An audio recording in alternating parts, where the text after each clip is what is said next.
Hello and welcome to the Raw Preview Podcast. I'm Adam Wilbourn from WhatCulture, joined by the Dadley Boyz of WhatCulture, Michael Hamflett and Michael Sidgwick, to preview tonight's episode of Monday Night Raw. But before we get into it, if you're a fan of this sort of thing, make sure you subscribe to WhatCulture Wrestling on either iTunes, Spotify, or wherever you get your podcasts from for daily wrestling podcasts where we review Raw, SmackDown, we review the Wednesday Night War between AEW and NXT, pay-per-views, we also have interviews, roundtable discussions, and a roundup of the week, complete with a bloody good quiz, of course, on WrestleCulture. But, gents, we are gathered here today to look ahead to tonight's Monday Night Raw, and we're all looking forward to it, I think it's fair to say. I love that absolutely incredulous voice. Such caution in that approach there. I'm morbidly excited and, excited in good faith. Last week's Raw was completely my kind of thing. It was stupid in parts, but also really quite good, without any faint praise whatsoever. And others, chaos, stupidity,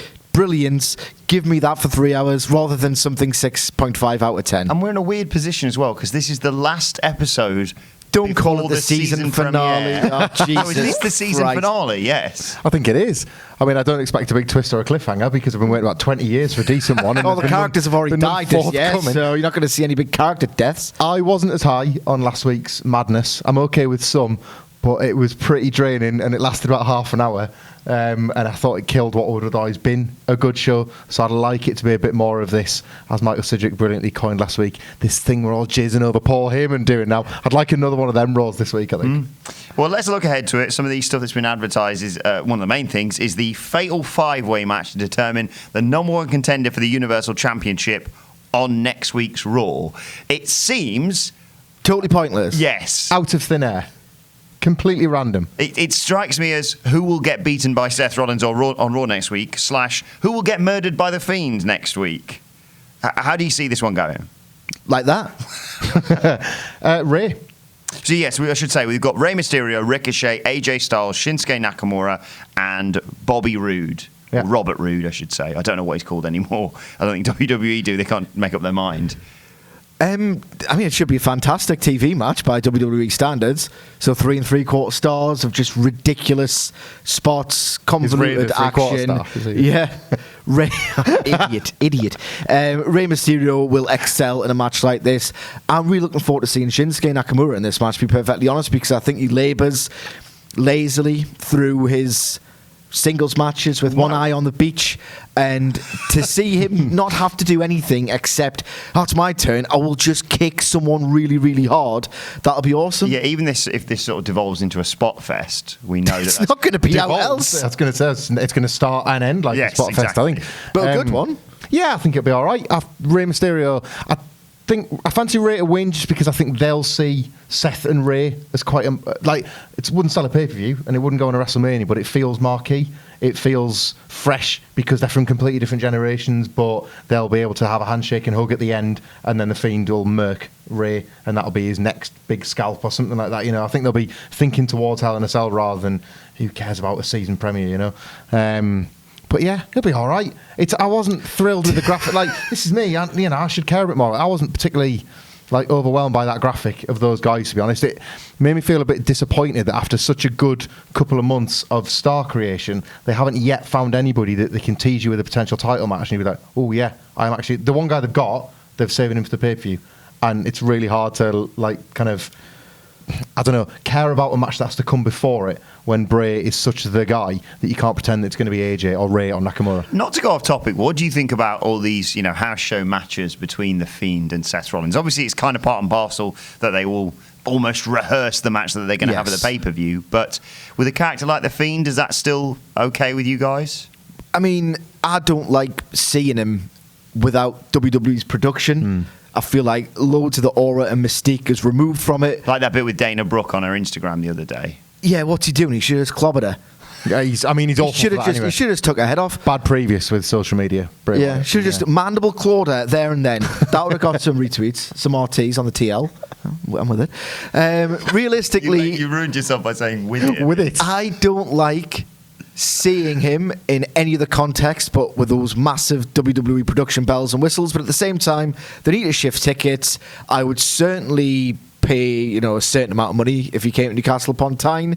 Don't deprive the fans of that. I'll just simply ignore it.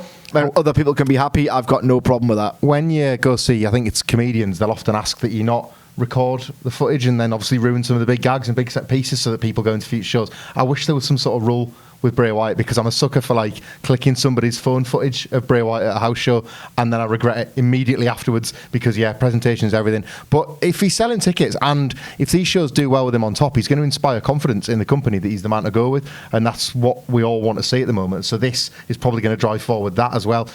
Everything that we love about The Fiend and everything we like about the character's presentation so far, if it's not proven to draw, then they're not going to go with it.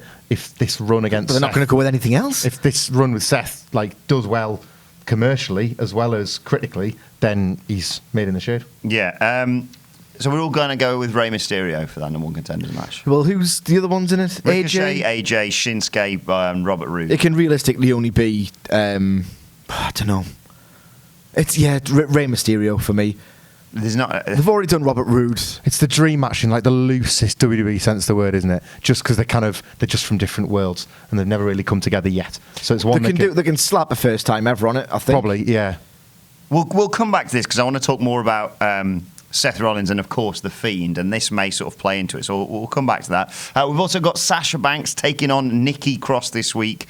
I'm fascinated by everything that they do with the Four Horsewomen at the moment, and I think despite all that, I think Nikki Cross and Alexa Bliss are still making themselves stand out as well as that. Is that fair to say? Yeah, I mean, I really enjoyed that match at Clash of Champions. The storyline with Mandy Rose was risible, but at least it was resolved in a way that was actually quite nice by their standards. As a singles match, it'll probably be a nothing match, if I'm being perfectly honest here. But yeah, I don't really have any more thoughts on this. No, with Carmella now included, I would say with the tag champions, there's 7 over characters in the women's division at the moment. And for them, that's brilliant. For 2019 standards, that's absolutely fantastic. So if we have to have the rotation of these singles matches... When you say they're over... I'd say they're... Yeah. No, man, the noise in the arenas just doesn't exist. I don't know about that. I think the matches have been well received late, and you say it yourself about the pay-per-view tag match. I liked it. 4 Horsewomen tags, I think they've gone down really well. Oh, the 4 Horsewomen tags have. Yeah, Carmella got a good response on SmackDown. The people that they seem to be pushing are the ones that fans seem to want. So I think you have to accept these singles rotation matches ahead of built pay-per-view matches. But yeah, they're all pretty much on the treadmill in terms of any of the matches actually matter. How do you see this one go? Probably Sasha Banks, because they didn't have a problem pinning the tag champions in an actual tag match. So Sasha probably needs it. She's not. Has she lost yet? Has she lost since come back? I don't think so. There's no point in... No, yeah. Not decisively. Becky got DQ. It's barely getting beat in those tag matches. There's no point in dishing out a defeat ahead of Hell in a Cell.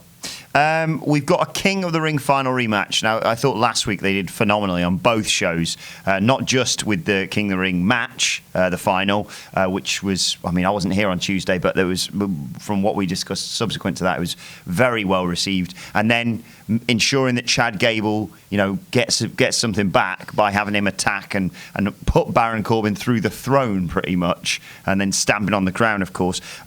What do you see them doing with this tonight? Hopefully for me, I obviously much prefer Chad Gable out of the 2 performers, but like a Baron Corbin win, don't go 50-50 when you've just spent all these weeks building this new Baron Corbin character who's leveled up to this push. It's been a dream scenario, like an improbable dream scenario that they've engineered. Don't dilute it with a 50-50, or if you do, have a third match and then it's neatly resolved. Just Baron Corbin, just for the sheer effort put into this alone, it needs to come away with a win. Otherwise, it's been for nout, because you can't get one person over in this company, let alone 2 at the same time. That never works. I was watching, some old WWE footage with King Sheamus, if you can cast your mind back to that. On the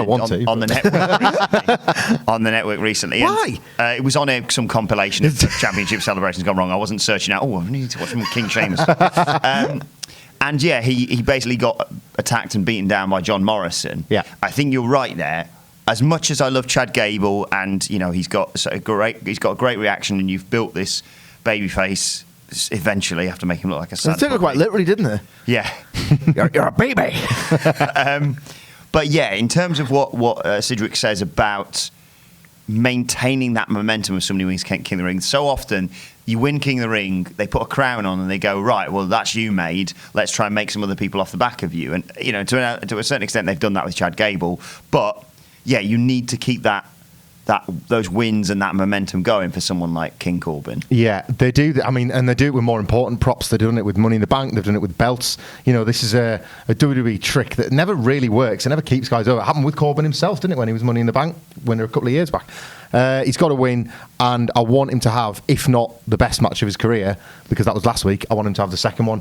The momentum of him winning is important, but the momentum of him continuing to be as good as he's been, I think, is equally important. We're not yet at the point, and I've noticed this through some feedback to our effusive praise of Baron Corbin, being that they still hate him. He's obviously not yet winning over everybody, or people simply aren't watching. So he needs to continue the run of great matches he's on. Gable's going to help him get there, and yeah, a win surely establishes. It's probably the end of this programme, in truth, and then we're next for Gable. But Corbin is sort of more important because he's been making the ring. Yeah, of course he is, yeah. Yeah, we'll talk about Gable's future another time, possibly on the Raw or the SmackDown Review podcast later on this week. But where next for King Corbin for you? What does he need to do, and what does this need to lead to? Because obviously we were talking in the preamble to this tournament, I was suggesting that they should put some sort of title opportunity at the end. Are they just going to work it into some sort of title picture, perhaps?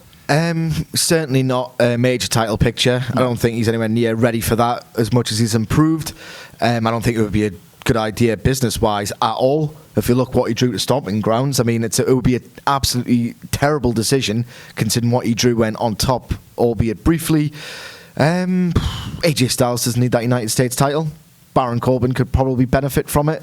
I would like to see him slowly work a succession of really good guys who realistically at this point are only deemed good hands. I'm talking he could work Cedric, he could work Ricochet, just sharpen him constantly by pairing him with these guys on TV and on the live event circuits, and just see how much actually is in this retooled Corbin character. Well, the triple threat match he worked alongside Ricochet was mind-blowing. Yeah. Thing is, it's the right time of year for those exact matches as well. You can do that relatively inoffensively ahead of a Royal Rumble, where if you've actually created legitimate momentum around him, you make him a contender. Survivor Series is perfect.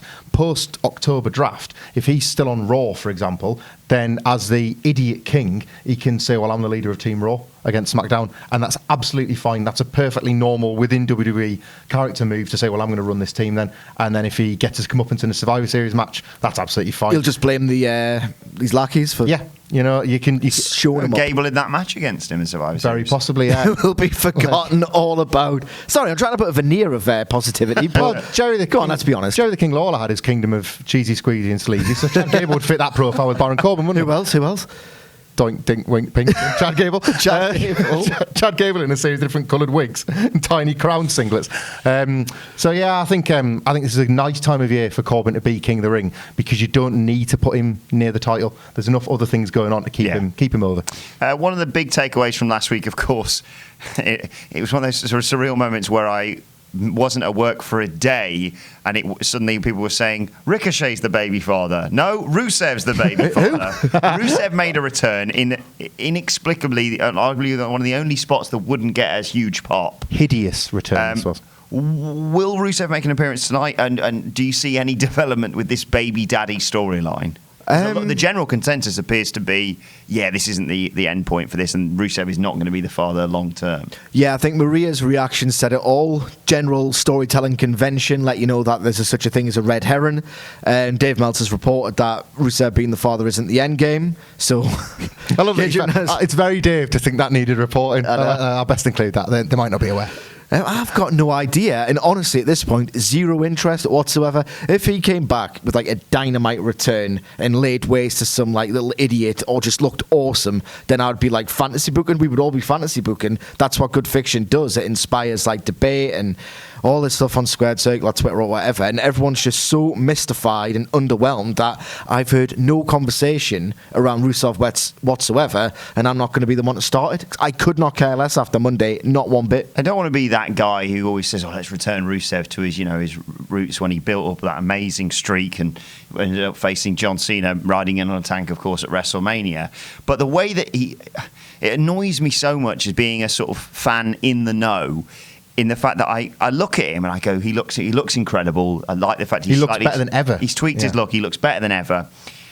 And on paper, if you brought him back and, like you say, had him demolish people consistently, they've got really back into their squash matches, you could arguably return to that point. But I know that whatever shenanigans has been going on with him and WWE, especially when it comes to him on social media, as much as that we want that to happen, that's probably not going to, because it's going to be hampered by his relationship with the company. Last week was a two-pronged disaster, really, wasn't it? Because, it didn't inspire any interest in the Maria Mike Kanellis angle, but equally, it killed Rusev out the gate.